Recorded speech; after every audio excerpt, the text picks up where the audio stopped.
المستشار تركي آل الشيخ عاوز اسالك سؤال والله في الفيديو ده. حضرتك لما نيجي نموت ان شاء الله كلنا كده عند ربنا يوم القيامه، هل الخلايجه والسعوديين وحضرتك يعني بالاخص، هل ليك صراط مستقيم تانية هتعدي من عليها غير بتاعتنا؟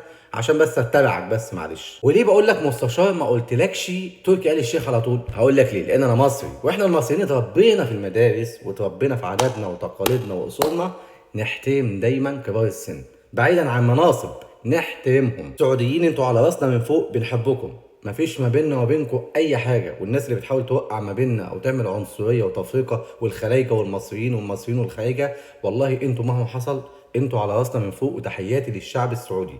ولكن اسمحوا لي اقدم الرساله ديت، ويا ريت تتقبلوا كلامي وتفهموها من فضلكم. اولا انا مش هتكلم عن تاريخ مصر ولا حضاره مصر، كتير جدا اتكلموا عن الموضوع ده، انا مش هتكلم عن الموضوع ده. قبل ما اتكلم عن المستشار تركي آل الشيخ هتكلم عن سعد اللي هو بتاع مطنوخ ومطانيخ والكلام الجميل ده. عاوز اقول لك يا سعد، اللي شهرك مصريين، اللي خلوك تتشهر وتتعرف مصريين. انت راجل محترم وكل حاجه يا سعد، بس عاوز اقول لك اللي بنى القيمه الكبيره قوي دي واللي بنى سعد المصريين يا سعد.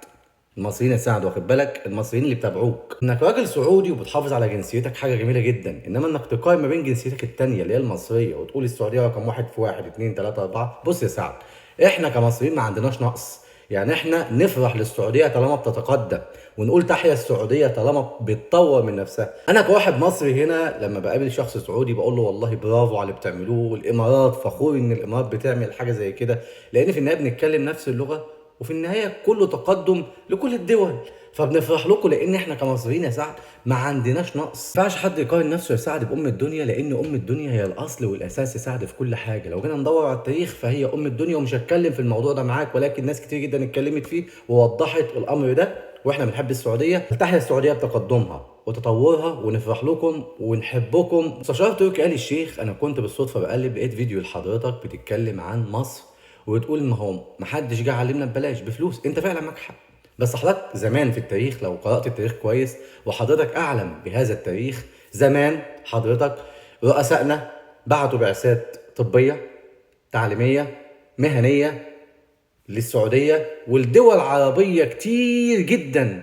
كانت الدولة المصرية هي اللي بتدفع مش السعودية. حضرتك عاوز اقول لك حتى الوزارة اللي حضرتك ماسكها نجحت بسبب المصريين.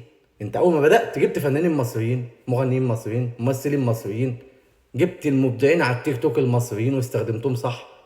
المصريين هم اللي عملوا تقل اللي حضرتك عملته وبدأت فيه. طبعا دلوقتي بتجيب ممثلين امريكان ومشاهير العالم كله بيجوا لك، بس اللي بدأ الحكايه معاك والقصه معاك المصريين، واللي شجعوا كل ده المصريين، واللي دعموا اللي انت بتعمله مصريين، منتجين ومخرجين مصريين. وبعد كده اتجهت للعالميه، بتتكلم بقى عن الاميه، وبتتكلم عن البلطجه، وبتتكلم عن السرقه، وبتتكلم عن حاجات كتيره جدا. حضرتك امريكا فيها كل ده، اوروبا فيها كل ده، حضرتك امريكا فيها نسبه بطاله عاليه جدا جدا جدا. كل دول العالم العظمى فيها نسبه بطاله، فيها نسبه سرقه، فيها نسبه تشرد في الشوارع، فيها نسبه عصابات شوارع ومافيا في امريكا.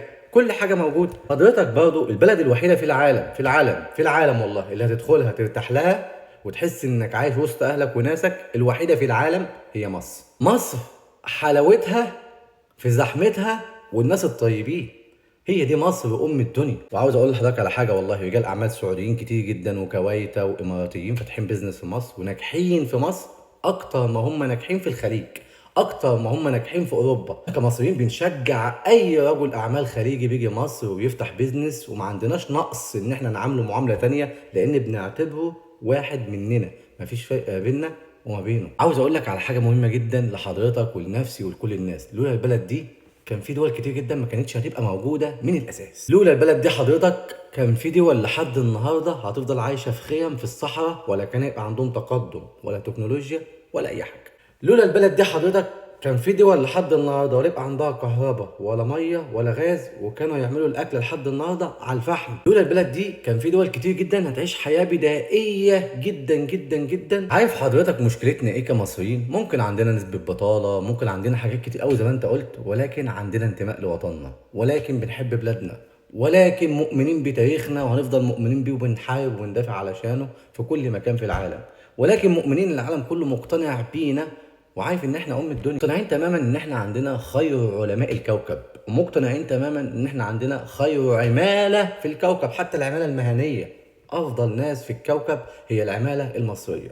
ومقتنعين تماما حضرتك ان احنا خير اجناد الارض، مقتنعين بيها جدا. والله يا حضراتكم احنا ما عندناش نقص ضد اي حد، حتى في اليوم الوطني السعودي اغلب المصريين عملوا اغاني على التيك توك واحتفلوا معاكم، لان كلنا واحد مفيش فرق. فما تحاولوش تعملوا فرق، انتوا ناس المفروض تكونوا قدوة للشباب، الناس شايفاكم، ما تحاولوش تعملوا فرق. ودايما في مصر مصر مصر مصر ام الدنيا، افضل سياحة علاجية وترفيهية وعلمية وعملية وكل حاجة، كل حاجة ممكن تتوقعها هي مصر ام الدنيا. فلتحيا مصر. ويا رب ما اكونش زعلت حد في الفيديو، وانا ما اقصدش اي حاجة غير النصيحة. ربنا يوفقكم جميعا على الخير. تحيا مصر وتحيا السعودية، تحيا كل الدول العربية. السلام عليكم.